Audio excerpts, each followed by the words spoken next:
করেছেন যে ফরজ গোসল না করে কাজ করা যাবে, কাজ করলে পাপ হবে। হ্যাঁ, গোসল যদি আপনার উপর ফরজ হয়, বিলম্ব না করার ব্যাপারে হুকুম আছে। কারণ বিলম্ব করলে অবস্থায় আপনার কাছ থেকে ফেরেশতা কিন্তু দূরে সরে যাবে এবং আপনাকে জিন আক্রমণ করতে পারে।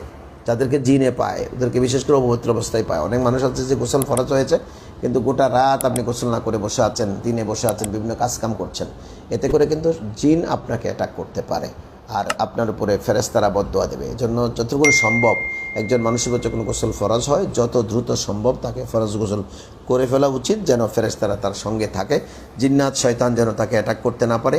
পাশাপাশি ওই যে আপনি অপবিত্র অবস্থায় জিনিসকে হেফাজত করবেন। যদি ওই সময় আপনার মৌত চলে আসে, একজন মুসলমান কিন্তু সবসময় মৃত্যুর জন্য রেডি থাকতে হবে। ওই সময় যদি আপনার মৃত্যু চলে আসে তাহলে কিন্তু আপনি অপবিত্র অবস্থায় মারা যাবেন, সেটা আপনাকে খেয়াল করতে হবে। সে সময় মৃত্যুকালীন সময়ে ফেরেশতা আপনার কাছে ঘেসবে না। ফেরেশতা আপনার কাছে না ঘেসলে কিন্তু যে কোনো সময় শয়তান আপনার ঈমান হরণ করতে পারে, আপনাকে প্ররোচনা দিয়ে ঈমান নিয়ে যেতে পারে। সুতরাং মুসলমান সবসময় পবিত্র অবস্থায় থাকতে হবে এবং সেটাই হচ্ছে ইসলামের বিধান।